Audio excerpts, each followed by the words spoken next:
Within minutes of her taking the 3 shots that was given, she started reacting immediately. She was having vision loss bilaterally. She was seeing flashing lights. She got a locked jaw. She started vomiting profusely. She started bleeding out of her nose, and the blood just started pooling all around her face, her legs, her buttocks, her back, behind her head. Her ears are completely black and swollen. What's up, guys? I am coming at you with an episode, and I apologize. We had a little delay in our recordings. We had a few reschedules in our interviews, but this is an interview with Alexis Lorenze. She went into the hospital with a migraine. She went in. They would not treat her unless they gave her, unless she would get 3 vaccines. She got the meningitis. She got the DTaP vaccine, which is 3 in 1, which is diphtheria, tetanus, and pertussis. Then she went and got a meningitis vaccine.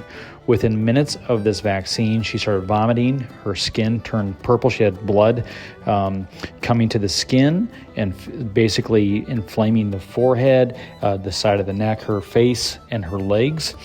And basically, this is a very hard, heavy interview. It's not really our typical sit-down podcast interview. This is actually them being in the hospital. We start with Angela, then we kind of talk to Alexis and her dad, Todd. Alexis is very drugged up right now, so she's not thinking 100% clearly. She's in a lot of pain, and we just need to support her in any way we can. So this is a hard-hitting interview. Again, we're not here to give medical advice. We're just here to share their stories and the truth and our opinions. So God bless you guys. Please like and share this podcast and go support Lexi. To August of last year, nobody really knew who I was. There's about 12 people who are producing 65% of anti-vaccine misinformation. We need to come together as Americans and realize that we have a war at hand here. Right? Like, dude, how scared of this shit do you have to be to be wearing gloves, a face shield, a mask at this point? Help us to urge folks and say to them, look, it's time to roll up your sleeve and get the shot. Chiropractor in Omaha, Nebraska, responsible for 65% of the anti-vaccine misinformation. Put what I say to the test. Just don't write me off as crazy misinformation. Doctor, please bring yourself in order. 600,000 people will die of cancer. 300,000 people will die of obesity this year. When is enough enough?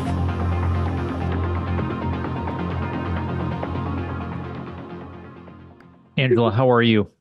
I'm hanging in there. How are you? I'm doing great. It's good to see you. Good to see you again. Yes. Well, God bless you. Thank you for being there. You're so welcome. You're so welcome. Thank you for all you do. Yes, absolutely. So, we're trying to get the word out here to help Lexi and her dad here. I know that this has been an absolute crazy scenario, but we're getting a lot of, especially on my end, the pharma shills have been activated, trying to get, fight against this story and say that this is, a pre-existing condition, that this wasn't correlated to the vaccines. That's not true, Ben. Yep. She came in for treatment. She was having severe migraines. She came in for treatment for PNH, which she's been dealing with since January. She walked in looking completely normal. In order to treat her, they wanted to give her monoclonal antibodies. And in order to give her the monoclonal antibodies, the physician said that she had to be up to date on her vaccines. So they gave her a choice of either leaving the hospital without treatment or treating her, but having to take the vaccines in order for treatment. So those were the only 2 choices she was given. It was basically a form of coercion to get her to take these vaccines. She has not been vaccinated since she was a baby. Her parents don't believe in these vaccines. Her father does not believe in it. And I'll let you speak to Todd in just a second. But within minutes of her taking the 3 shots that was given, she started reacting immediately. She was having vision loss bilaterally. She was seeing flashing lights. She got a locked jaw. She started vomiting profusely. She started bleeding out of her nose, and the blood just started pooling all around her face, her legs, her buttocks, her back, behind her head. Her ears are completely black and swollen. And it's just been a nightmare. It's been horrendous. When I was on the phone with them the night before last, they were taking horrific care of her. They were not attending to her needs. She would put on the call light. They wouldn't come in for 3 hours. She was writhing. Bucket on the floor. Yeah, they were making her pee on a bucket on the floor. The care was just, you know. And Lexi, they gave her. Oh, it took 6 hours. Her eyes were swollen shut and she wanted some eye drops, and it took 6 hours to get like a pinky sized little container tube of eye drops. It took 2 hours to get her a cup of water. So I spoke with the doctors before I caught my flight out here, and basically forced them to put her into the ICU where she could get one-to-one nursing care. When I arrived yesterday morning, I met with her team of doctors. They have been more than cooperative. They have figured out who I am, and I think that they're, terrified because they know that we have all of the backing and all of the support of everybody in our movement to make sure that Alexis is going to be okay. And so as of yesterday, when I arrived, they have been very cooperative, giving us everything that we need, giving her the medications that she needs. I have seen an improvement in the last 24 hours. It's very small and it's going to be a long road. But slowly but surely we are going to get there. Okay. And the one fortunate thing with her, like me, with my vaccine injury, it was recognized immediately. I had the immediate reaction as well. And as we know with all disease processes, the earlier you can treat aggressively and get on it, the better the chance of recovering fully from this. And, as you know, Ben, I've fully recovered from mine, and I'm advocating and caring for all the vaccine injured. And that's my goal with Alexis. And we're going to get her better. We're going to get her out of here. And it's just going to be a slow process, but we're getting there.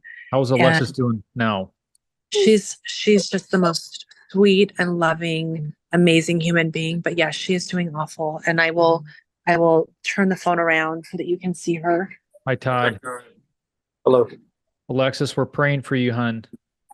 I want you to hang in there. We're praying for you. There are millions of people that are watching, that are praying for you.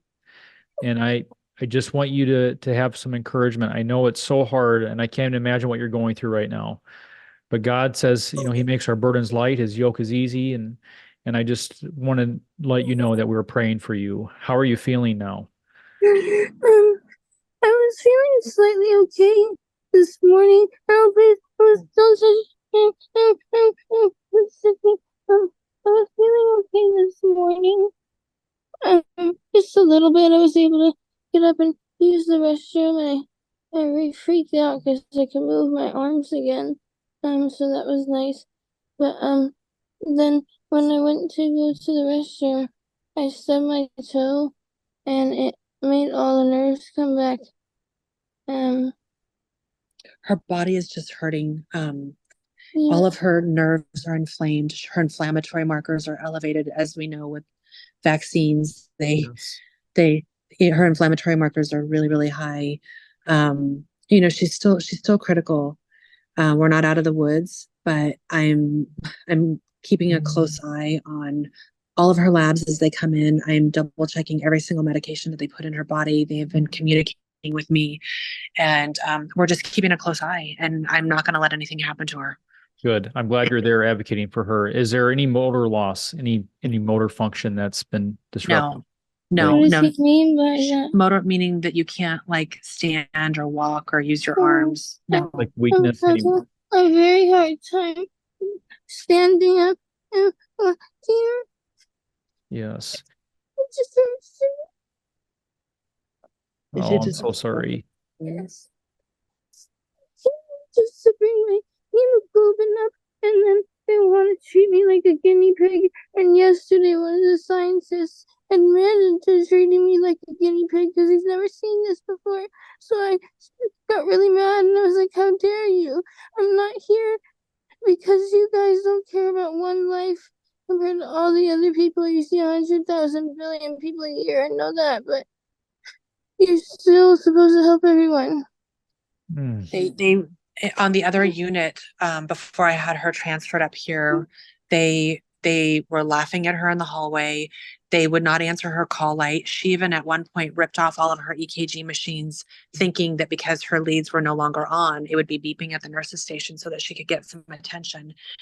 They didn't even come in. 30 minutes later, she could have been in cardiac arrest and they would have not walked into that room. She went in the hallway screaming and yelling, "I need help." And they literally just treated her so inhumanely. And it's horrifying. I mean, that's when I jumped on the plane. Steve Kirsch and the VSRF team said, "We can't have this happen," and put me on the next flight out. And since I've arrived, we have been the nurses have been very, very attentive. We're on a different floor. We're safe here right now. And like I said, I'm seeing improvement. I'm keeping a close eye on her labs, and we're going to get her out of here. But yeah, it's just been a nightmare. And, it's because it's a vaccine injury. Ben, if she was a cancer patient or if she was, a motor vehicle accident, I'm sure they would be bending over backwards to 100%. care for her. But the fact that they did this to her, the fact that they forced her to take these 3 vaccines to get care, and then it did this to her, instead of doing the right thing and taking the best care of her, they took horrific care of her. And it took having an advocate here to tell them that we are not going to stand for this. Right. Well, this goes to show you the corruption in our healthcare system, the brokenness in our healthcare system. I mean, and please, the gaslighting in this whole scenario is absolutely criminal. It's criminal. They said that this was just a coincidence that this happened. They told her that this was not the vaccine; it was just a coincidence. Right, and this is not true. We know because it was within. Are you there, Ben? I'm here. Yeah, but it sorry. Is basically within minutes of the vaccine being administered, her skin started turning purple.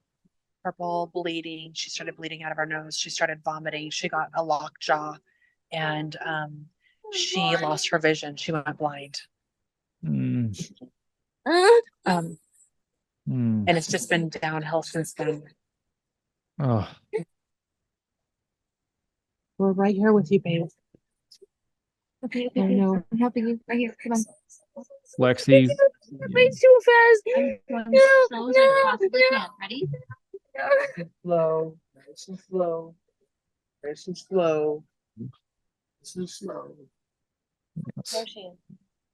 And nobody should ever have to go through anything like this. Right. Well, I just want to support you guys in any way we can. I know that you guys have a link, and I will share the link. It's thegivebutter.com/save Alexis. We're going to donate. Please. Thank you. And we love and appreciate everybody that is donating and helping her.